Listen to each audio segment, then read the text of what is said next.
It seems like sometimes there's a sacrifice between duty over love. So if we look at Prince Charles, for example, then it seems that the woman he loved, he wasn't allowed to be with, and then he went on to marry Di, and then all this other stuff happened. Do you think that's a correct interpretation? No, I don't think it is at all. Okay, let's I hear what the truth absolutely is don't then. think it all is. There was no prospect of Prince Charles marrying Camilla Shand. Camilla was in love with Andrew Parker Bowles and was determined to get him, and did. Mm. Prince Charles was only a fling because Andrew Parker Bowles was having a fling with Princess Anne. So, and Camilla was determined to nail him, and she did. So there was no prospect of her marrying Prince Charles in those days. She didn't even want to marry him. I mean, where people get these sort of narratives from, I'd love to know. The Crown? Oh, please, please. I think it should be called the throne. But it really is the thing that everybody sits upon in the morning and then flushes. Because it's beautifully done. It's beautifully done. It's, in terms of production, artistry, costume, writing, etc. It's magnificently done. So as a writer, I can look at it and say it's really well done. My God, as I said, it should be called the throne, not the crown. Because what it purveys is what people normally do on thrones. So just to, if you could clarify a little bit more on that subject then. So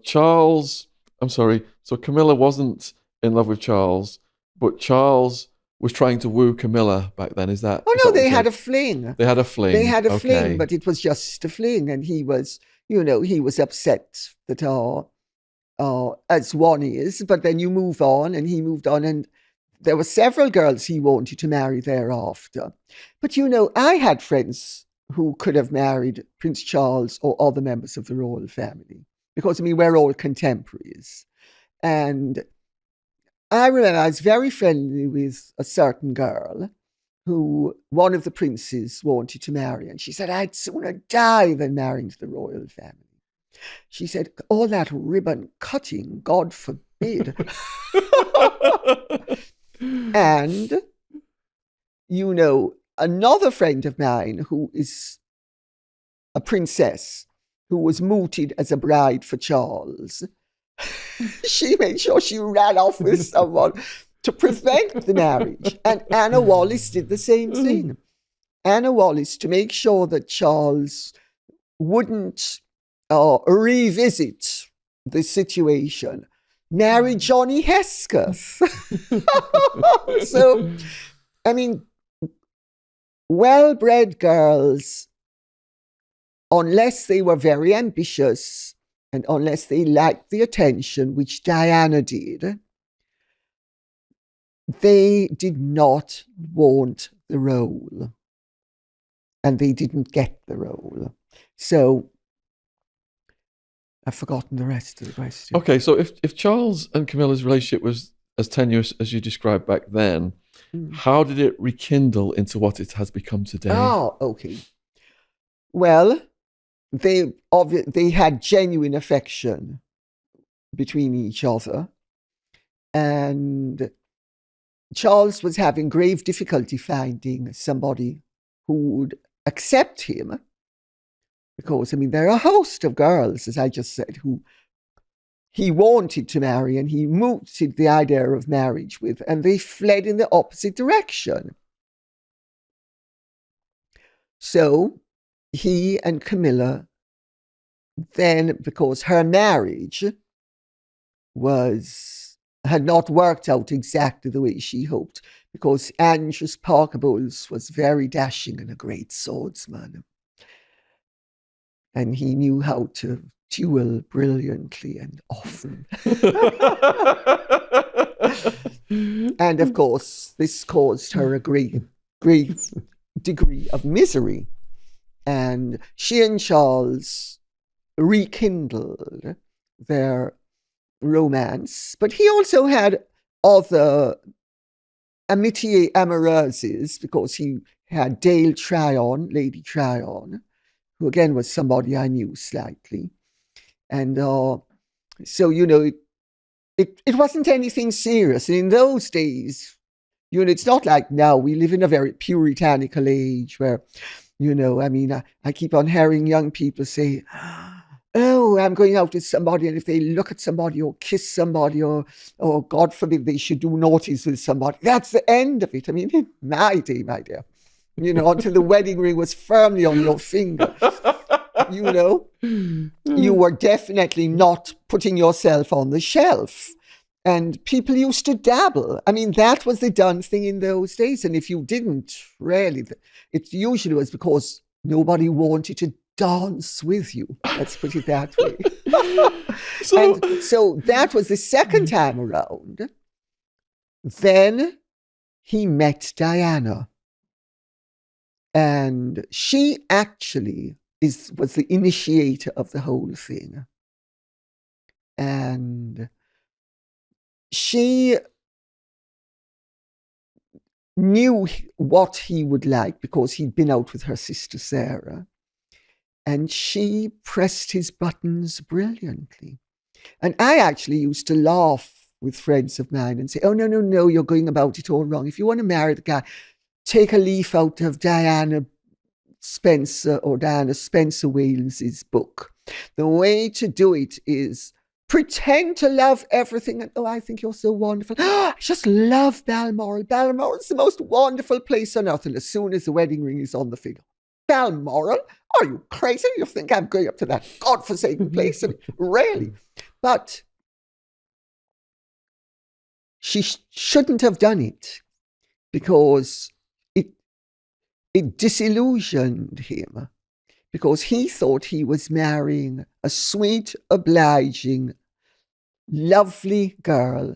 And it turned out he'd married a very demanding, dominating. She was only 20, but she was extremely dominating. She is the one who had absolute say over the furnishing of Highgrove. Even before they were married, she was giving input into Highgrove. And, she used to say that, she was training him up to be exactly what she wanted. And there came a point, this is my opinion, but I'm pretty sure I'm right. There came a point before the birth of Harry, or around the birth of Harry, when Charles decided, if I continue constantly compromising myself to make this marriage work, I will disappear as an individual. And at that point, he pulled back. And he then, for the next 2 years, if I remember correctly, I mean, we're going back a long time now. For the next 2 years, he had a monastic life. And then he discovered that Diana had had an affair with her private detective, Barry Manakee. And it's at that point that a mutual friend reconnected him with Camilla. So for the first, say, 5 or so years of the marriage, maybe 6, trying to figure out how long it was, he had no contact with Camilla whatsoever. Very occasionally, they would be at a large party together. They'd be across the room, and they purposely kept away from each other. She wanted to give them his marriage every chance to succeed. He wanted to give his marriage every chance to succeed. But there comes a point when if you compromise any further, you will compromise yourself out of existence. And Charles was a very spiritual person. He was also in therapy, and he wanted Diana to be in therapy because Diana had a serious eating disorder as well as several other emotional problems, which had made the marriage basically untenable. And he wanted, and not only he, his father, his mother, they had psychiatrists and psychologists and psychotherapists one after the other, trooping through Kensington Palace, and Diana refused to nibble until later on down the line, when she decided she wanted help, then she got it. And that was what made the difference. But by then the marriage was over. So that's really how it went.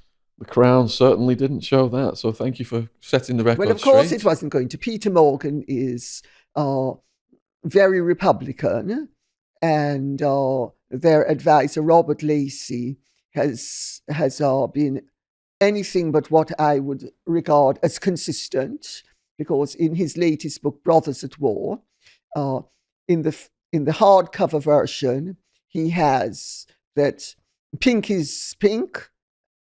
No, actually, he doesn't. He has that pink is green, and in the second, now latest version, it's green is green and pink is pink. But he completely disagrees with himself. So they push a very irresponsible, in my view, and very theatrically valuable and dramatic point of view that is detrimental to the interests of the Crown. And they don't care. To them, they don't have a responsibility to the living, breathing people or to the nation. As far as they're concerned, if they can undermine the Crown and make a whole load of money, they've done well. And if they don't undermine the Crown and make a whole load of money, they've done equally well.